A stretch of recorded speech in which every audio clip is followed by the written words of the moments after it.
ako na nakakatulaw, ibigay babala, isa papawid, makikita. Marami na ang nagpatunay, ang marunong sunod ay nadudugtungan ng buhay. Sarili ay ingatan, lakas ng loob ay huwag maunahan, dahil maging ito'y kailangan din na pag-isipan. Di malimang pangyayari sa ating nakaraan, mga trahiya na nangyari na di inaasahan. Sarili ay ingatan, huwag nating pabayaan. Dapat alam mo na ang dapat mong gawin, magsuot na pang-protekta, huwag baliwalain. Planado bawat kilos, huwag padalos-dalos, pagkat karamihan napapahamak halos. Palagi mong isipin, nandyan ang iyong pamilya, sa'yo'y nakaalalay at sumusuporta. Huwag nating kalimutan ating pasalamatan, ang nasa taas na pipili rin nating buhay, kanyang iniligtas sa daan na tatahakin. May mga panganib na ating salubungin, bawat lipad na mala, hindi natin inakala natatapos sa ating buhay. Ang buhay ay mahalaga. Yo. Marami na ang nagpatunay, ang marunong sunod ay nadudugtungan ng buhay.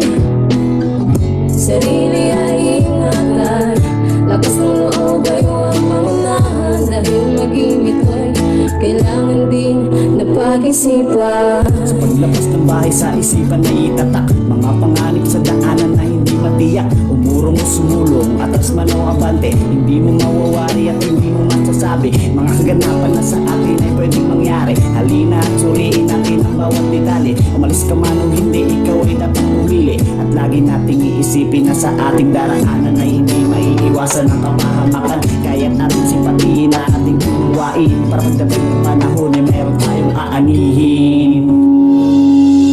Marami na ang nagpatunay, ang marunong sunod ay nadudugtungan ng buhay.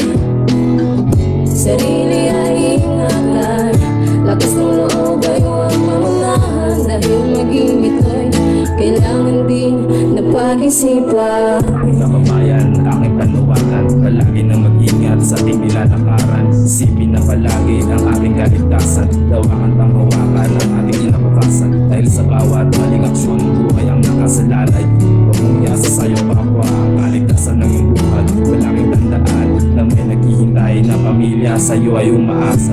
Kapangalig kayo pumarating, kaya't mananatili, handa ako magpanik. Laging maging alerto, dapat lahat planado.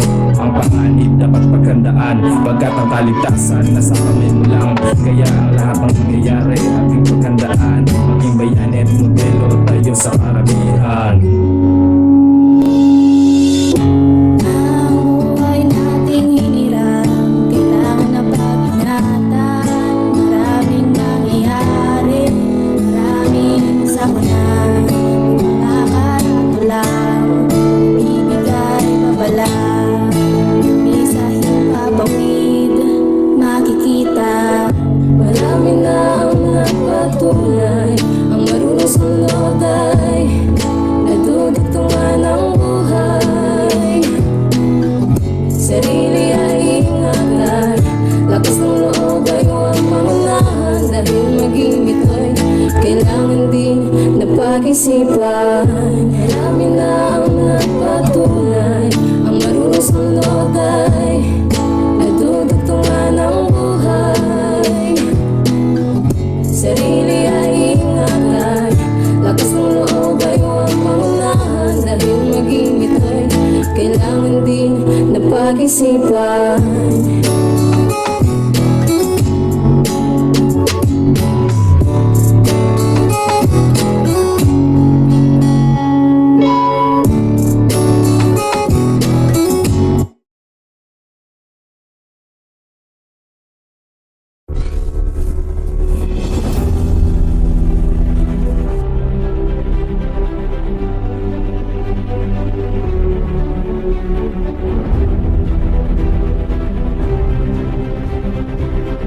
Being proactive is more than taking initiative.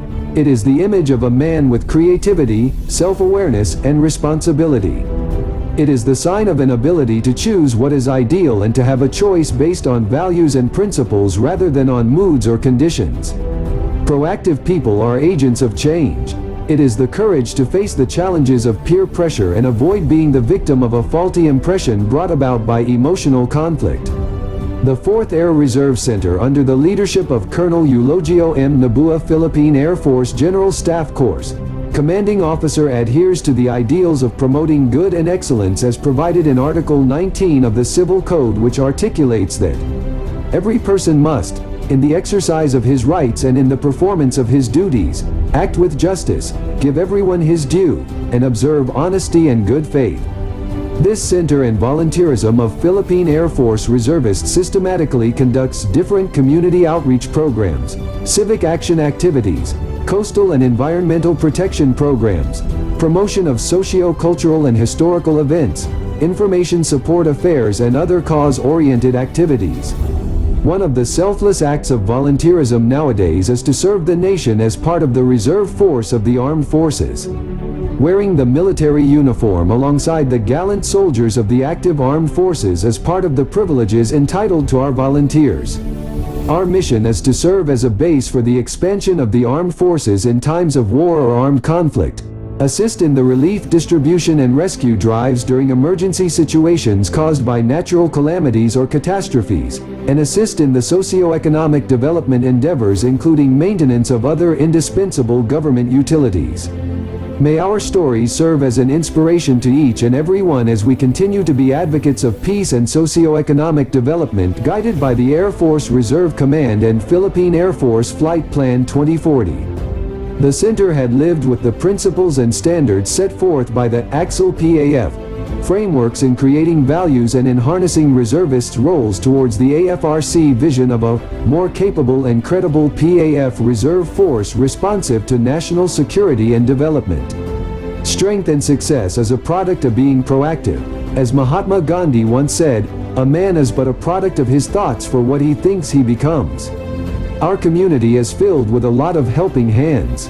And, with the right people sharing the same heart and passion together, we believe that we could create a vibrant and resilient community. Accelerate Philippine Air Force with excellence. Your vibrant and resilient 4th Air Reserve Center will continue to strive to be a more capable, credible and sustainable Philippine Air Force to accomplish Air Force Reserve Command missions, and will continue to accelerate with excellence to enhance our public value, be more responsible for our accountability, good governance and safety, and to strengthen our force and capability development. This is your ultimate warriors of the Philippine Western Frontier.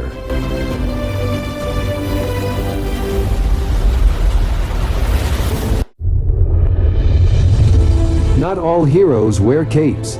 Some had joined the profession of arms and voluntarily served the country as one of the proud Philippine Air Force reservists. Republic Act No. 7077.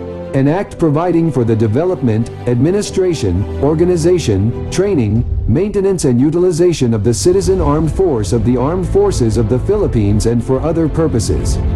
The Ready Reserve shall be composed of citizen soldiers belonging mostly to the first category reserve and others as provided in this act, who shall be organized, trained and maintained as mobilizable ready reserve, subject to call at any time to augment the regular armed force of the AFP, not only in times of war or national emergency but also to meet local emergencies arising from calamities, disasters and threats to peace, order, security and stability in any locality, including the need to provide assistance in relief and rescue work and other civil assistance activities.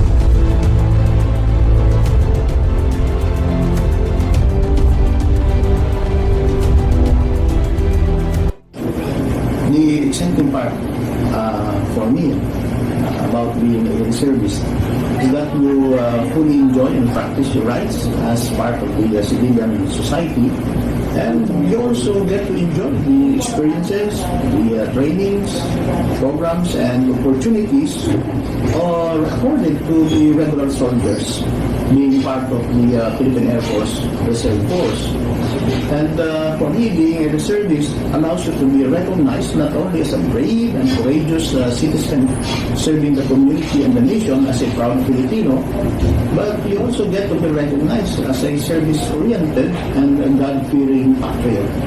That for me is what is exciting about being a member of the PAF Reserve Force.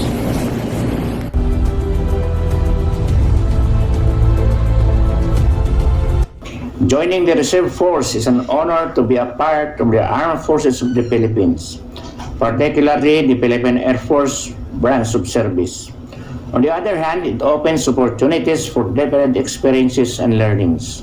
Being a soldier and wearing its prestigious uniform brings great pride and honor.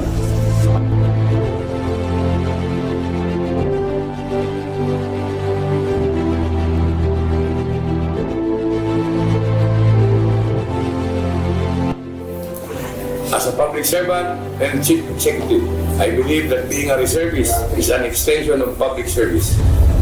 It is one of the best platforms to extend my ability to serve and protect my country and my countryman as a model to its constituent, because it is every citizen's duty is to serve and protect his nation as a Filipino.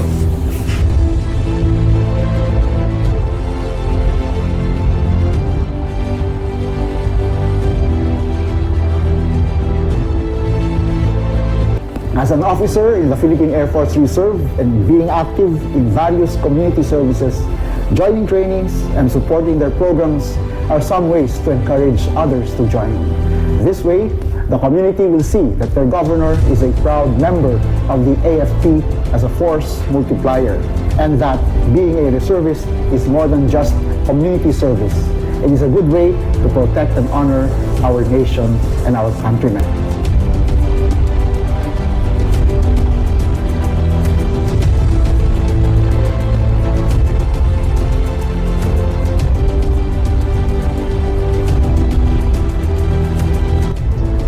Proud to be a reservist of the Philippine Air Force. I am proud to be reservist of Philippine Air Force. I am a proud reservist of the Philippine Air Force. Come and join us as we accelerate to achieve a credible and agile Air Force adaptable to modern warfare and responsive to national and regional security and development. This is your Philippine Air Force Reserve Force. Axel PAF for excellence.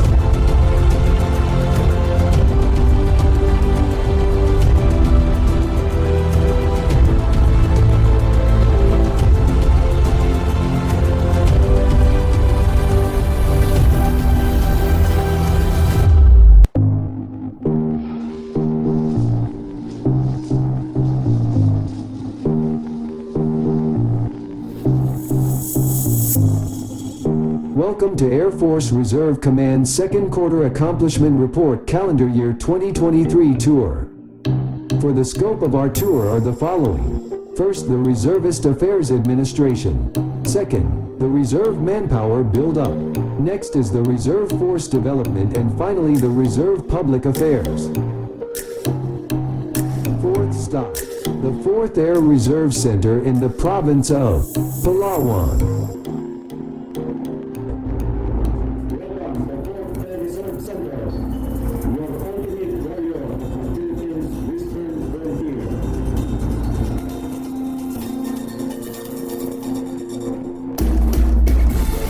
Reservist Affairs Administration, to establish an effective and integrated reserve force management. This center resiliently administer the requirements of our reserve force. This center process a total of 25 Philippine Air Force Reservist Identification Cards for this quarter and conducted the first quarter Air Force Reserve Command National Simultaneous Assembly Test to ensure the personnel readiness of our reserve force in different areas of responsibility in the Philippines archipelago. To support our government in the mission accomplishment of the Philippine Air Force. This center also conducted donning of ranks to newly commissioned Philippine Air Force Reserve Officer of the 1130th Services Squadron Reserve.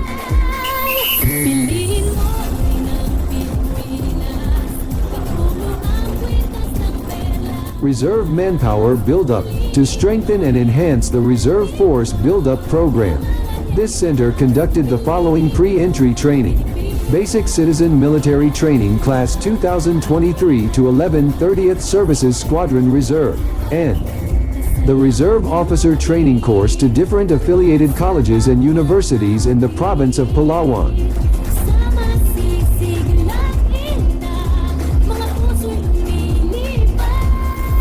Reserve Force Development, to develop and enhance the Reserve Force training and employment. This center vibrantly conducting the following specialization training.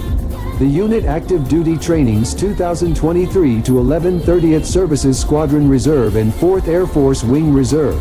Also, this center recently conducted the Air to Ground Operations Seminar 2023, which was participated by our Philippine Air Force Affiliated Reserve Unit, the 11 30th Services Squadron Reserve.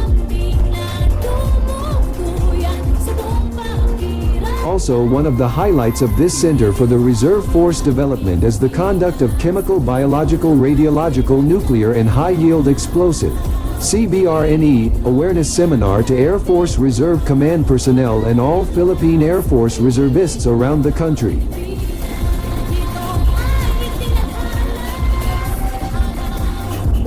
Reserve Public Affairs, to strengthen the civil-military operations in the AOR and to develop good rapport with the local community, stakeholders and private entities to accomplish our mission in support to the socio-economic program of the government and support the Long-Term Development Plan 2040.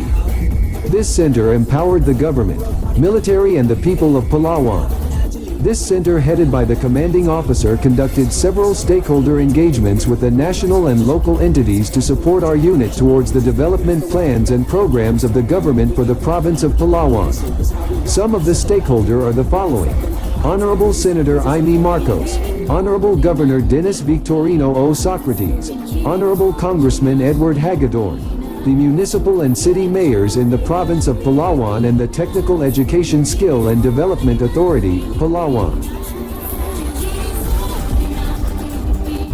Your vibrant and resilient 4th Air Reserve Center will continue to strive to be a more capable, credible and sustainable Philippine Air Force to accomplish Air Force Reserve Command missions and will continue to accelerate with excellence to enhance our public value, be more responsible for our accountability, good governance and safety, and to strengthen our force and capability development. This is your ultimate warriors of the Philippine Western Frontier.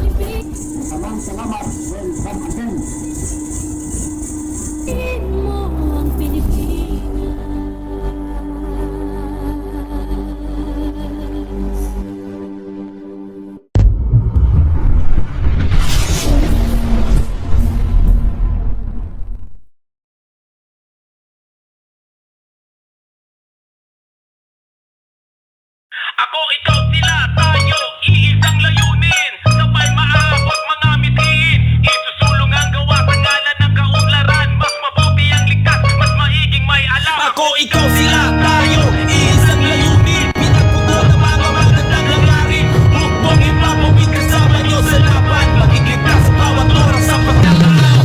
Ako, ikaw, sila, tayo, iisang layunin, sabay maabot mga mithiin, isusulong ang gawa sa ngalan ng kaunlaran, mas mabuti ang ligtas, mas maiging may alam. O ikaw, sila, tayo, iisang layunin, pinagbukla ng mga magandang hangarin, hukbong ipapawid kasama nyo sa laban, maging ligtas sa bawat oras sa pagkakaalaman. Nakahanda sa pagdating ng mga bagong panahon, isip at diwa ay nakatuon, anuman ang hamon na dumating, tayo ay re-responding positibo, responsabling pag-iingat at naka-alerto, gamit bisig, disiplinang pagsasanay, nagtutulungan bawat isa at bawat hanay, magbibigay ng pugay sa bandilang Pilipinas, bayanihan sa puso at diwa, ipapamalas.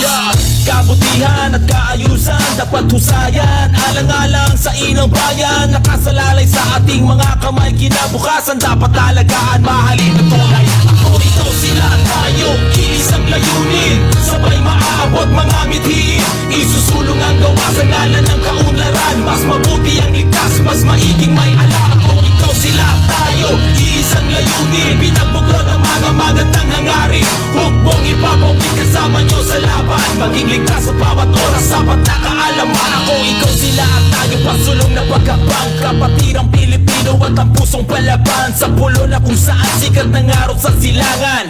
Bagong umaga ay atin na makamtaan. Dapat pagsisikapin paghulma sa kaalaman nyo. Ang katangian na kailangan pagsipagan mo na bawat isa ay may tungkulin, layunin. Dapat na isulong na maging ligtas ang hanay natin. Mula Luzon, Visayas at sa Mindanao, sabay-sabay lang ang kalaw, iisa ating sigaw. Huwag mong ipapawid, gininto ang hangarin. Maging ligtas, laging handa sa panahon ng darating. Ako, ikaw, sila, tayo, iisang layunin. Sabay maaabot mga mithiin. Isusulong ang gawa sa ngalan ng kaunlaran. Mas mabuti ang ligtas, mas maiging may alam. Ako, ikaw, sila, tayo, iisang layunin. Pinagbukla ng mga magandang hangarin. Huwag mong ipapawid, kasama nyo sa laban. Maging ligtas sa bawat oras, sapat na kaalaman. Ako, ikaw, sila, tayo, iisang layunin. Sabay maaabot mga mithiin. Isusulong ang gawa sa ngalan ng kaunlaran. Mas mabuti ang ligtas, mas maiging may alam. Ako, ikaw, sila, tayo, iisang layunin. Pinagbukla ng mga magandang hangarin. Huwag mong ipapawid, kasama nyo sa laban. Maging ligtas sa bawat oras, sapat na kaalaman. Ako, ikaw, sila, tayo, iisang layunin. Sabay maaabot mga mithiin. Isusulong ang gawa sa ngalan ng kaunlaran. Mas mabuti ang ligtas, mas maiging may alam. Ako, ikaw, sila, tayo, iisang layunin. Pinagbukla ng mga magandang hangarin. Huwag mong ipapawid, kasama nyo sa laban. Maging ligtas sa bawat oras, sapat na kaalaman.